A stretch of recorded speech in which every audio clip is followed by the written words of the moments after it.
All right, welcome to another webinar. Today we have our good friend, Mark Demeny, talking to us about vendors are from Mars and buyers are from Venus. So Mark, take it away. Thanks. Yeah, this was a presentation I did a couple times for Yanis Boy's CMS groups, CMS Connect in Montreal, and also the one in Denmark last year. I'm not going to go through the whole presentation. I think it's more fun to sort of pick a few key concepts, and then you and I can talk about those in detail. So I'll kind of skip to those. If anybody is watching this and wants a copy of this, let me know and I can send them that.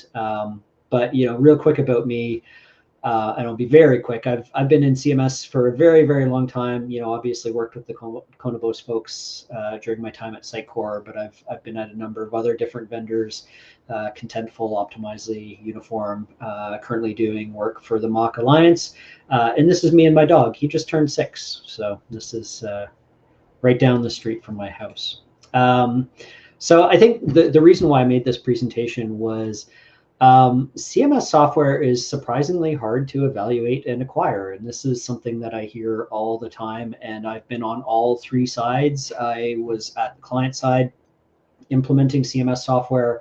I've been at the vendor side as well, building software and, a little bit on the services side too. And so, this is really a recurring theme. And, I think the presentation kind of came from a need to do some therapy and really sort of explain why things are the way they are, because once you dig into it and sort of understand it, there is sort of a logic to it, even if it is frustrating to everybody. So that's really where it came from. And I think the first thing is, again, why is it so hard to acquire? And the first reality check is enterprise CMS vendors do not sell software. And really what I mean is, they sell a set of capabilities that someone assembles into software, and that is, either the vendor themselves, if they have their own services group, or an SI like Conobos, or clients may be implementing software themselves. But really, what they're doing is, taking some of those core capabilities and mixing them and matching them in different ways. And so, I think this is sort of one of the key concepts, and really, the majority of the total cost of ownership is related to the implementation and not the software itself. So I think that's really, kind of one of the key things for people to understand. And I think once you start to understand that, then some of the other reasons why things are the way they are become a little bit clearer. This was a show of hands that we did in the room, and it was sort of a rhetorical question about, has anything changed in the last 14 years? And this was, a tweet from 2011. Choosing the CMS is only 20% about the system, 30% chemistry, and 50% integration competencies from the partner side. And I absolutely agree. One of the interesting things, though, I think is worth noting is that 30% chemistry, I would call philosophy. And really, what I mean by that is sometimes vendors have different ways of handling and tackling the same problem. And so some of it's chemistry with, do you enjoy the buying team? Did you like their documentation? But some of it is also like, hey, how do certain vendors handle, certain common problems? So I think that's a real key to that as well. Oh, and actually, you just disappeared just as I was going to sort of pull you into the conversation. So I was going to say, does this ring true? Thoughts, agree, disagree? Yeah, no, it Comments here? does. And sometimes I don't know if the customer's ready for it, right? They think they're buying a software. And I remember in the good old days, they're like, what do you mean the implementation costs more than the actual software? And you're like, yeah, you got the capabilities of what the CMS or the DXP can do. But in order for it to fit your need, there have to be customizations and you have to build it for you. And the interesting part is yeah, you can see the commonality at like a 10,000, 20,000 foot level amongst all customers, right? Yeah, you have to build a site. Yeah, you might need this. Yeah. But when you get down to the 100-foot level, it is different, even though like there was commonality up above. So it is quite a bit about that. And yeah, most of the thing goes into the SI or whoever's building it. The system is only part of it. So I totally agree with that part. Chemistry, yeah, again, chemistry depends on it's between what and who and the different systems. But I totally agree with that. That it's they're selling you a set of capabilities, and you're hoping that the capabilities in now and in the future will align with your business growth as well. Mhm. Yeah, I think one of the things that's changed since 2011 is a lot more vendors allow you to evaluate sort of chemistry and the non-functional things a lot more yourself. In 2011, if you wanted an enterprise CMS software, you went to the website and did whatever, and a sales guy contacted you, and you went through this long process, and it was demos and whatnot. And I think now a lot of vendors, you can go get a trial account, start to play yourself, and look at the documentation yourself. And I think this is one of the big changes is you really should be looking at, less of an RFP approach to, evaluating software and much more of a POC type thing. So, take a look, play with things yourself. And I think that's also much more useful for teasing the philosophical differences between things as well, right?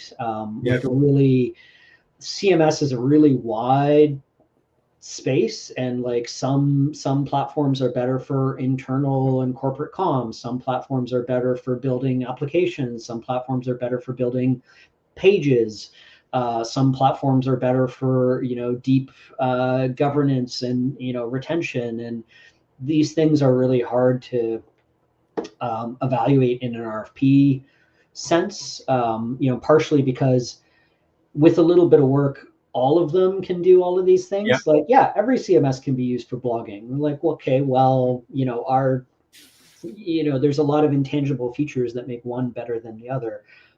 So seeing that for yourself is really one of the big changes these days. I also want to add it because we're talking about being able to check your own capabilities, right? Doing a proof of concept or a proof of value. I would strongly suggest people to do more of a proof of value. It's a tiny bit different than proof of concept because you're doing it for yourself, but pull the prospective vendors in, let them have a skin in the game. And this is where I'm getting at is you're also figuring out the chemistry of how well they support you. Yeah. So a good example I can give is one of the vendors we were working with. Yeah, on paper, publicly documented APIs looks great. We did a proof of concept. Oh yeah, everything worked fine. When the push came to shove, we're like, oh wait, we want to be able to do A followed by B followed by C. Oh well, we don't have an API for that. But let us help you get there. We can Mm. build something or give you a different direction on how you can achieve the same thing. So they were able to work with us to help us get to where we need to get to, but some don't. Some are like, well, that's the API.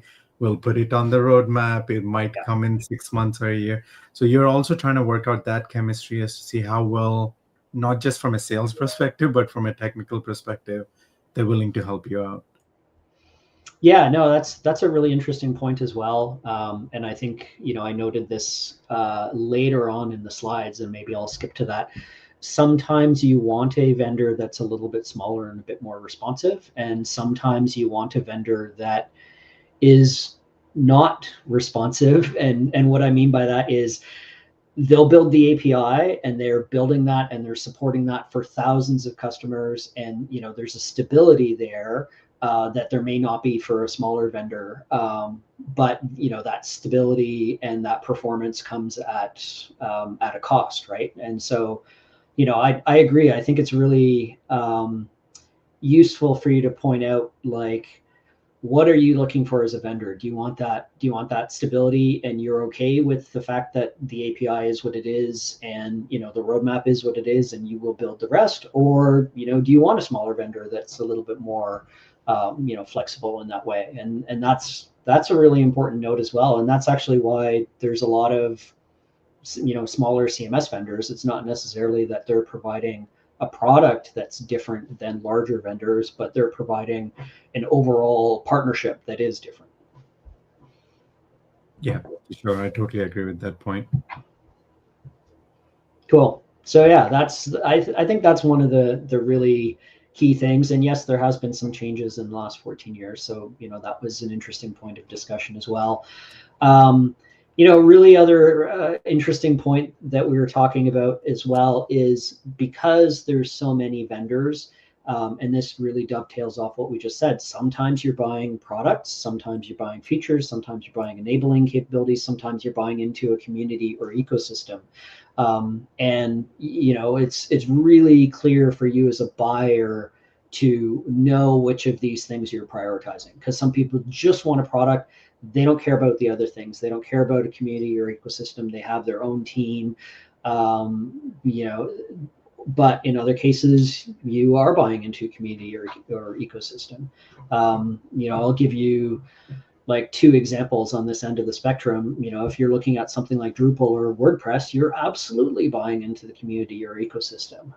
If you're looking at something like Contentful, you're buying into the product and what they offer, and API performance and all that sort of fun stuff. And there really is a spectrum here. So one of the things that I did is dig in a little bit further into this and sort of compared Sitecore, like you're buying components, ease of assembly, and a final product. So there's lots of components, different content repositories, workflow, 3D visual editors, CDP, DAM, et cetera, et cetera. Ease of assembly is pretty hard. You need to, have a lot of experience to be a Sitecore developer. You need, developer environments typically. You needed, tools like Unicorn or TDS in the past. And then, something like Contentful, you get some bits and pieces and components, but the ease of assembly is amazing. So, these are two very different philosophies about what a CMS is. So, again, you need to understand that as buyer. So, that was interesting as well. Let's see here, pricing and packaging. I'm going to really quickly jump through it. That pricing and packaging, often larger vendors won't give you a price. And this is probably very frustrating for buyers. Sometimes you'll get a price at, different tiers. So like Contentful, for example, has a free tier, they have a basic tier, but anything beyond the basic tier as well is a custom price. The reason for that is that, often the value a client gets from a solution may have really very little relation to what it costs the vendor. And interesting things like, consumption is really easily understood, but it doesn't provide cost certainty. So if your traffic goes up, your consumption goes up, all of a sudden your bill might be higher one month or another. The flip side is, feature-based selling provides cost certainty, but often there's a disconnect between cost and value. And so pricing is really, really hard. I'll frame that this way. The other reason it's really, really hard is that, sometimes a client wants to push a whole bunch of risk onto the vendor. Like, hey, I want you to build this in your roadmap. I want to see this capability. I want to see that capability. I was involved in one sale that was in negotiation for like a year, 139 attachments in CRM, 24 employees on the vendor side involved, account executives, legal, services, product management, corporate leadership, hundreds of legal document red lines, ongoing demos, product roadmaps, product updates, et cetera, et cetera. But you as a vendor can't say, hey, here's what it cost us to go through all that procurement hassle. And so, that time and effort in order to build that partnership and that certainty and that risk mitigation from the buyer side, that has to be recouped somehow. And that's really why vendors, especially at the enterprise level, are very opaque with their pricing, because often they're having to do choices about investments that they want to make in the roadmap. Often they're having to do a lot of time and effort on their side from the legal side, et cetera. And so these, kind of need to be covered one way or the other. And this is also why there's some vendors, back to the previous conversation, that just say, No, the product is what the product is. The API is what the API is, and procurement is what procurement is. And if you don't like it, go elsewhere. And they do that because that's a model for them, that they don't want to be spending time in legal and other cycles. They just want to focus on product. So it's a philosophical thing as well. But I think this more than most really explains why often enterprise pricing is hard. So Do you think, I know often wondered this as human beings, right? If you're evaluating two or three vendors at a similar level, enterprise level, right? And one of them is far too lower on the cost as opposed to the other from a product perspective. mhm. Being human beings, do you almost think that you're getting something less or subpar? Like, do you think that plays into pricing as well? Yeah, you're trying to always make sure you're competitive and not too low or not too high than your prospective competitors who are pitching to the same customer. Absolutely, absolutely, and it's it applies in every domain, but certainly there's even more variability in software because generally speaking, the cost to deliver a lot of stuff is fairly fixed, and so depending upon what the scale of people that you sell to, you could be selling fairly low and making a profit. And so yeah. Stella Artois, the beer, used to have an ad, and I think the tagline was reassuringly expensive. And it's quite funny because in North America, they were targeting sort of like, oh, it's Belgium, it's imported, it's expensive. Meanwhile in England, it's the drink of choice of hooligans, right? And it's not expensive. So there, it just goes to show that yes, branding is part of it, and marketing is part of it, and pricing strategy is part of that as well. I think the one thing that is probably worth noting, like, you do want your relationship with your vendor to be sustainable. I think that buying market share is not a good approach. You have to sort of pay for that some way at some time. So I think you know uh, you want to be sustainable on both sides. If you're hammering your vendor and it's a small vendor and they're not making any money, you may need to find a new vendor at a certain point if they Yeah. go under. So yeah, there's an element of that. I think what else was key to note in this. Um, because pricing is so variable, like, yes, you should be pushing for discounts, but understand that there is a trade-off to that. Usually the trade-off is a longer lock-in term, or something like that. They can use your name in customer case studies, and so some companies have the ability to do that on the buyer side. Some don't as well. So if you don't, then don't expect your vendor to be that flexible either, right? So again, it's a give and take between the two sides. Another naive question for the master. So, as my company climbs as a vendor through the quadrants for Gartner or Forrester, have you traditionally seen the pricing also increase with that climb in the quadrant?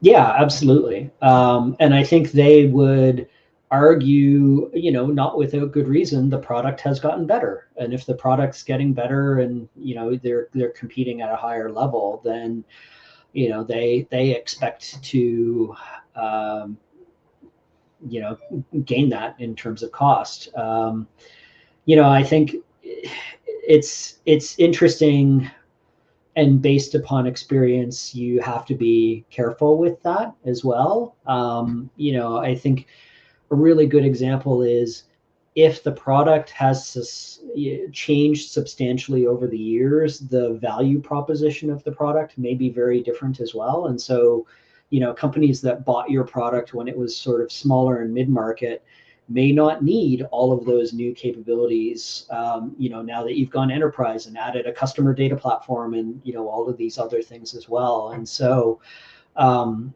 I think vendors need to be aware of that sensitivity. If the customer has needs have evolved along with the product capabilities, then great, you're probably both in lockstep there, and you can be raising the price and the customer would be okay with it because they're getting more capability. If you're developing a bunch of features that the customer doesn't need because they're staying relatively the same in terms of their needs, then there's a real source for frustration. And I don't want to call out certain vendors, but I think there's enough vendors, especially those that have grown inorganically and they've acquired a lot of those capabilities. If they can continue to service those existing customers in a composable way, and they're not charging a ton of money because the customer's needs have not changed, then they'll retain them. But if every vendor has this expectation that every client is going to need everything and then is pushing that price upwards, then that's absolutely a recipe for churn. One last thing I'll say about pricing, which I think is interesting, I want to see your take on it, is if the leadership stands. So what I mean by that is huge Fortune 500 company, the leadership who made the decision to buy the vendor's software still is in existence, maybe at a higher level than they were before. They were probably a director, now they're a VP or C-suite, right? I feel like what I feel, my personal opinion is, if they've invested, the price was substantial, they're more hesitant to change it because they feel like their credibility is kind of attached to that. Yeah. 3-4 years from now, they're like, oh, we spent $1 million on this. We can't change it. I would rather pour in $100,000 every month, every year, and leave it the way it is than change it. Have you seen that, Mark? Absolutely. It's a very uncomfortable conversation, and there's sort of two parts to it right there. The first is, and vendors should be aware of this. Like, the buyers are betting their careers on that platform, and that's absolutely correct. And that does provide a bit of a moat, because if they're now at a point that things aren't working and they should be looking at other vendors, they need to go back to the business and say, kind of like, yeah, I fucked up, and we need to look at something else. And not everybody is comfortable enough in their position to be able to say that. So there is an element of that for sure. And I think one thing that buyers can do to mitigate that is really point to the fact that we've gone through, at least since I've been in CMS for 20 years, we've gone through a few major evolutions in what CMS is. And every time that there's a major evolution, you need to ask yourself, is the organization going to benefit from the major evolution in CMS changes? So, if we really quickly dive into the history, like back when it was interwoven team site and vignette, it was really software that cost millions of dollars. You're managing this stuff to sort of in a decoupled way. And then that was replaced by live access of content being served off of databases like the Sitecore and Optimizely and AM generation. And then it was the headless generation, Contentful, Content Stack, Content.ai. And now we're starting to lead into vendors doing a lot more capabilities with agents driving a lot of things like governance and content creation and things like that. So each one of these things had some benefits and trade-offs. The biggest one I'll say is moving from systems like Sitecore and AEM, who were very good at managing things like pages and would manage the whole site and the whole stack of the site, to something like headless, which is was not managing pages, was not managing the site. You need to do a whole lot of your, functions there as well. That was a huge change in philosophy and technology. And some clients said, yeah, the existing thing is working for us and that's fine. And other clients and organizations and individuals had to say, this new approach makes a lot more sense for us. It didn't exist at the time that I made the previous decision on the previous vendor. And so, don't crucify me for the fact that that stuff didn't exist, but we need to make that change. And so I think if you go along with that model to say, here's why we want to take advantage of this new technological shift, it's a little easier to deflect blame because that shift didn't exist. You didn't make the choice because those vendors didn't exist or were new or nascent or whatever. And so it really does come down to what makes sense for the situation there. I think related to that, on the topic of making it hard to shift, I think there's a lot of marketing organizations, especially now, that the marketing stack has gotten so big, you need to know so many tools that just the lift of, hey, you need to know this older tool and start to learn this newer tool and transition and be doing both at the same time. Some organizations really struggle with that, especially if their turnover in the marketing teams is once every 2 years they have to train somebody new, and then it takes them whatever to get up to speed on the existing tools, let alone the new tools, and it's just this treadmill. I think the way I've seen some organizations adapt to that is separate out sort of core people who are sort of focused on the marketing outcomes from the people who are doing deliverables. And so they can say, right, here are the people who are focused on the outcomes, and they have the KPIs, and that is technology agnostic. And then we're going to have contractors, SIs, whoever, build the website, and if it's Sitecore today and it's Contentful tomorrow, that's fine. And if the team can do that, great. But if not, then I just stop working with that contractor and work with a different contractor that can do that. And so they'll use contractors for the flexibility of the technology side, because usually the contractors are sort of in that cycle of deciding what their bench is going to be going forward and what the technologies are going to be going forward. So I have seen organizations sort of split out that risk to say, okay, we're not worrying about training our own folks. Our own folks are going to be focusing on the KPIs and focusing on the outcomes, and sort of managing things and understanding how to manage and how to deliver. But the actual implementation will rely on contractors, and then we can be very sort of ruthless around, okay, this is the technology, can the contractor do that? Yes, no. Okay, if not, find another contractor that can. And then that way they separate out the risk there and get them off that treadmill.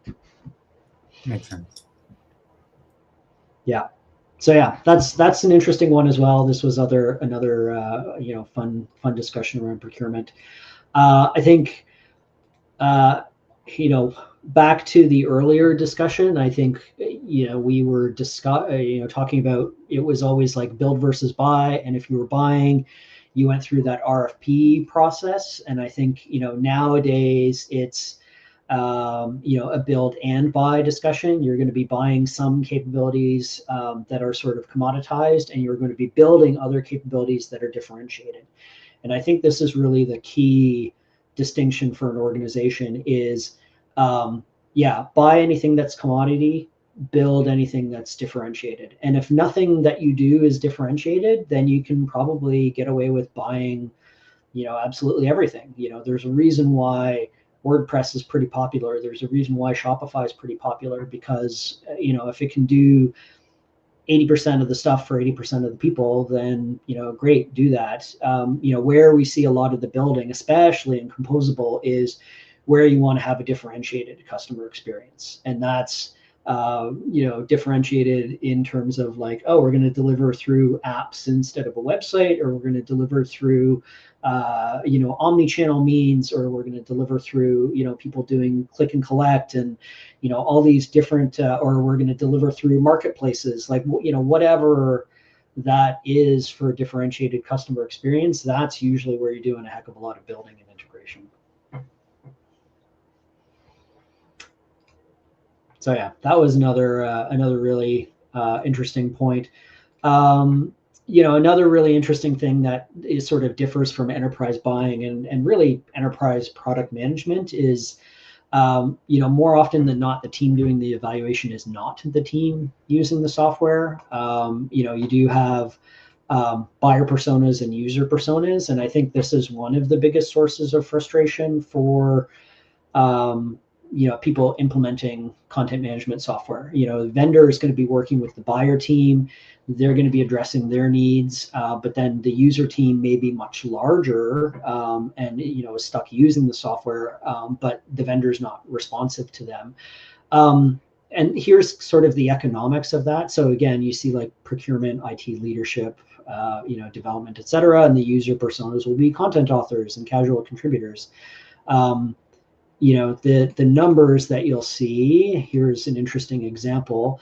Let's say you're selling to a team of publishing managers and there's 4 of them, and their tasks in the platform are managing sites, user provisioning, template configuration, content modeling, governance, permissions, et cetera, et cetera. They're in the platform 8 hours a day, 250 days a year, and there's 4 of them. That's 8,000 person hours.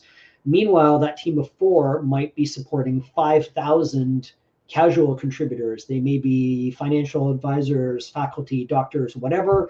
They're going to be using the CMS 3 hours a year. They might come in, update their bio, or a couple pages of their research or whatever. That's 5,000 people at 3 hours, and that's 15,000 person hours.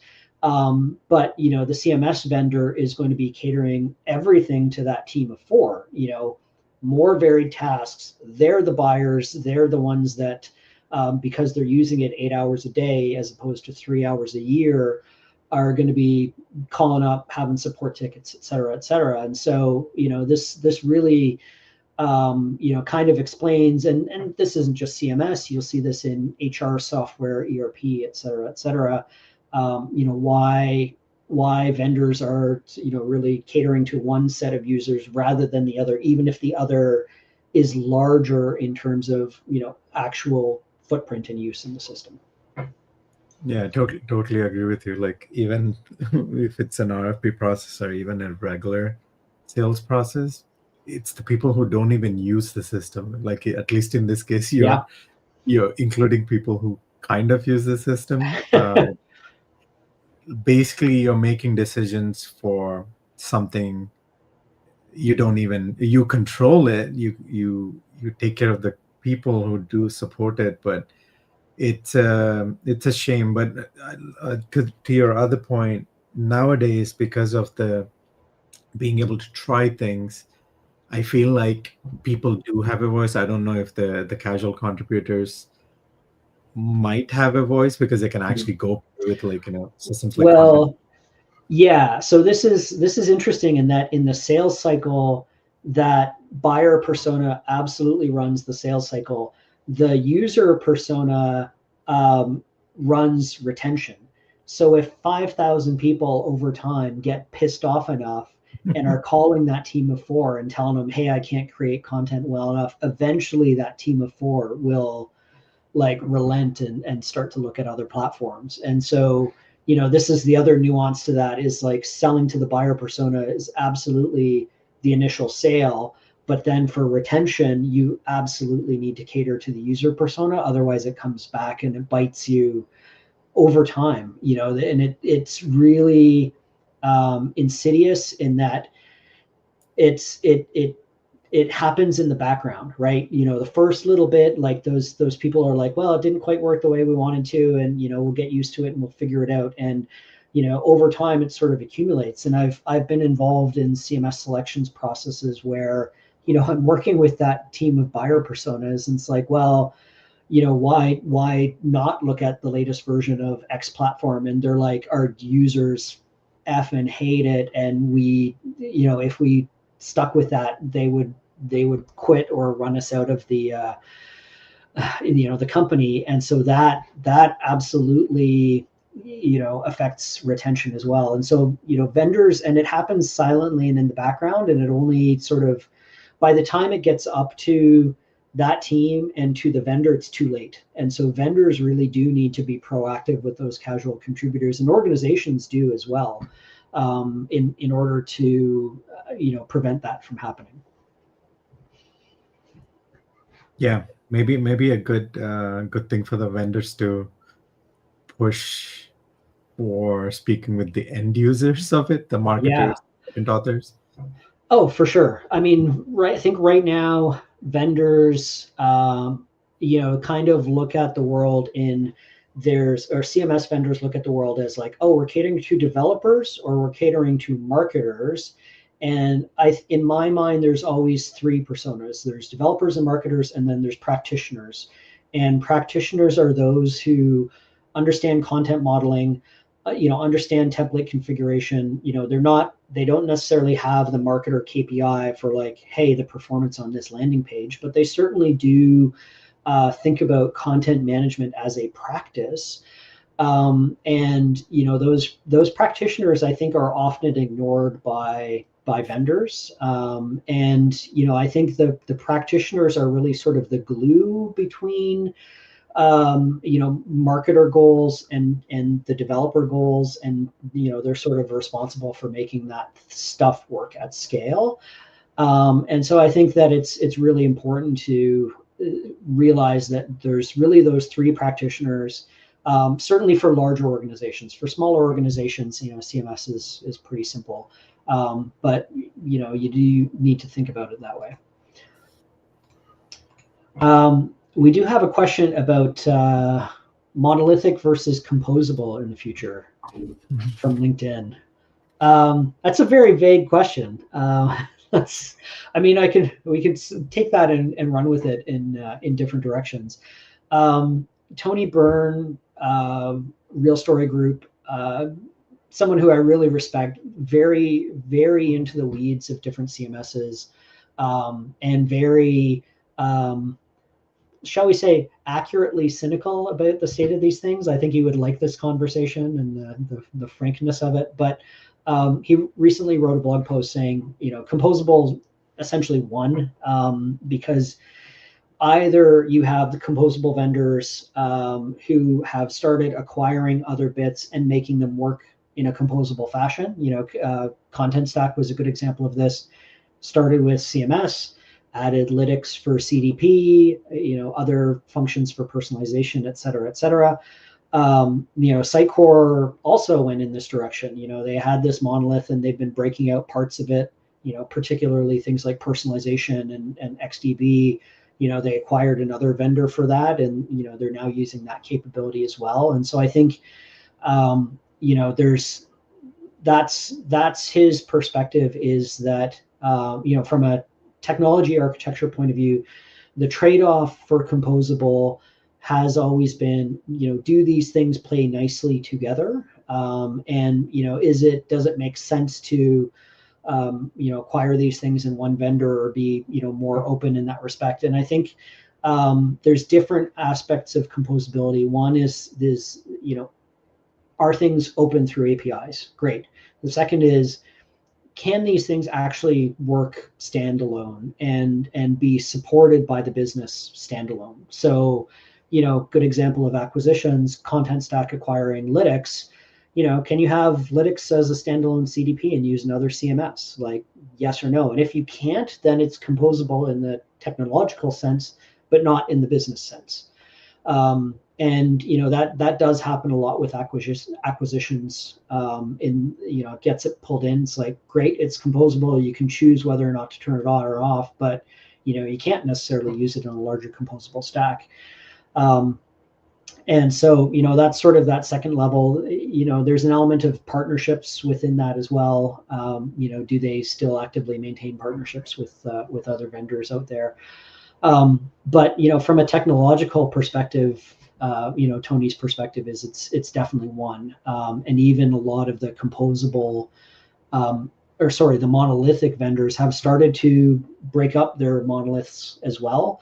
In some cases, it's clients doing it themselves. In other cases, it's the vendors doing that.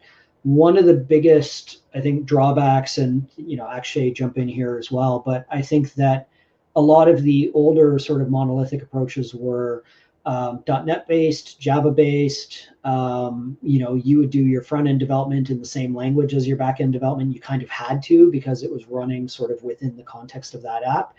I think that's pretty much gone. Everybody now you can run, JS front ends. Adobe has JS front ends. Sitecore has JS front ends, or Adobe has HTML templating that they've built. Like, that's already more composable than it was.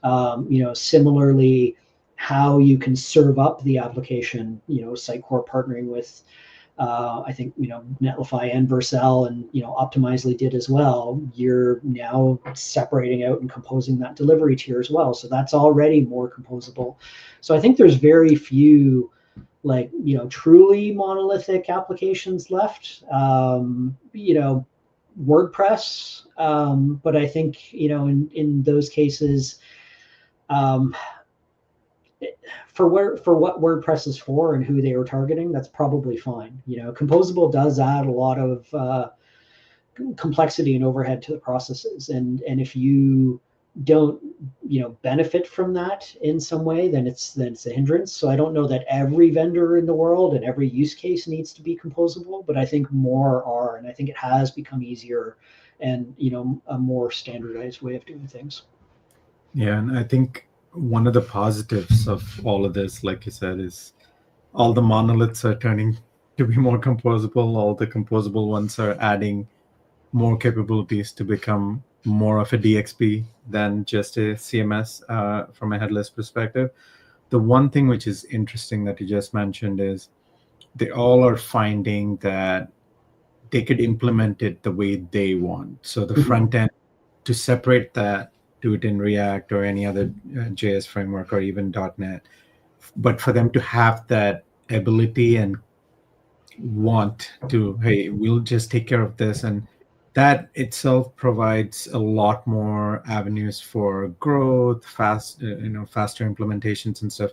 It's not as tied down as it was before. So I think the whole composable movement had really good positive effects on the entire industry. Yeah, for sure. Yeah, I mean, again, it goes back to us being people who have been around for a long time. That used to be one of the main buying criteria. It was like, what's your organizational skill set? If it's Java, then you're looking at Adobe and Hippo and Magnolia. And if it's PHP, then it's Drupal and WordPress. If it's .NET, it was Sitecore and Episerver and those guys, Ectron. So that used to be one of the main criteria, and now it's, to your point, I don't think it's really a criteria at all anymore, or it shouldn't be. Yeah. I think there's still some of the case of back-end development if you're doing on-prem. I think there's a whole other discussion. One of the things that I find interesting is vendors, Adobe, Sitecore, Optimizely are starting to try to transition to a more cloud-based model and a more of a SaaS-like model. And one of the trade-offs of that is less ability to do that back-end development. I think a lot of their existing customers are struggling with that move, right?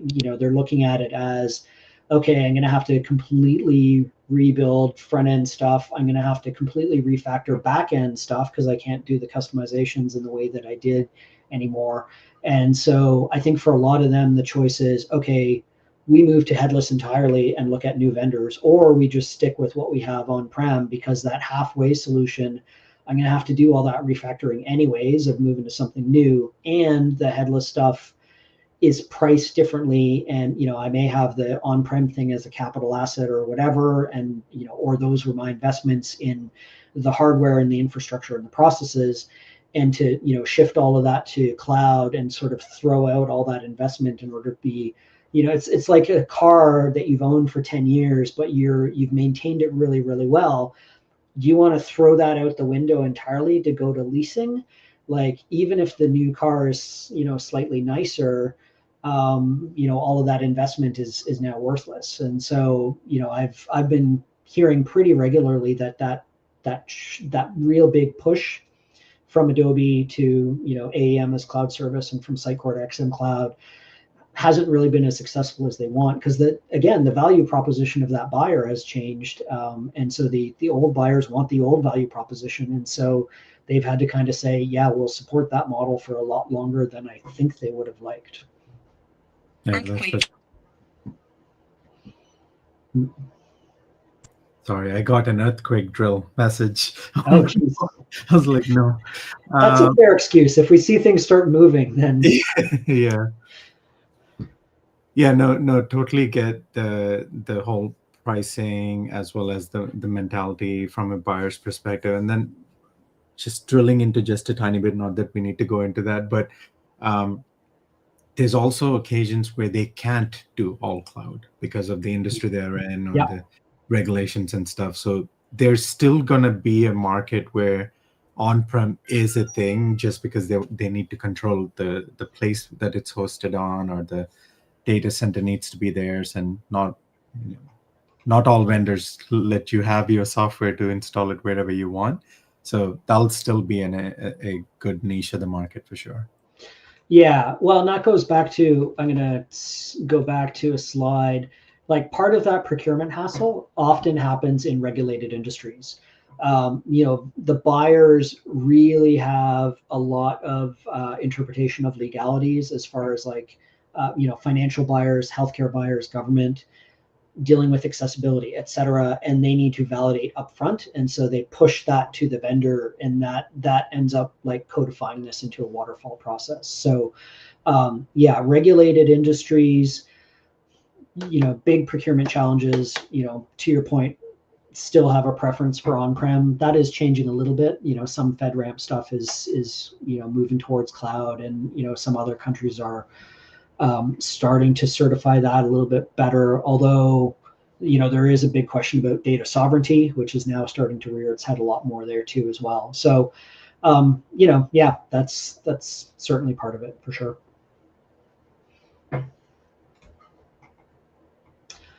Let's see here. So I'm going to skip to a couple. Oh yeah, this was a fun part. This was ranting some poor patterns in procurement. So we've talked a lot about vendors and what they can and should do. This is funny, because this is a shared delusion between buyers and vendors. Like, oh, the new CMS will solve everything. The new brand will solve everything. Personalization will solve everything. Headless will solve everything. I call this a shared delusion because it benefits both the buyers and the vendors to be lying to themselves, right? The buyers are like, hey, we don't have to think about underlying process, governance, whatever. We're just going to solve it by throwing some software at it. And that prevents them from, really getting to the roots of what their issues are, preventing whatever it is they're trying to achieve. And it suits vendors as well, because they're like, yeah, of course, we're going to sell you a new CMS and that'll solve everything. And so, this is one of the biggest shared delusions. And I think this is one of the biggest problems, is shared delusions, right?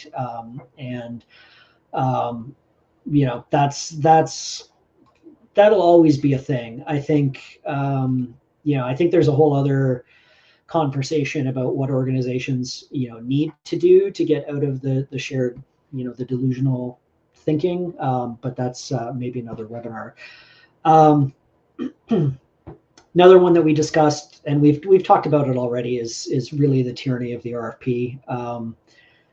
I have the Oscar Wilde quote. This is a man who knows the price of everything and the value of nothing.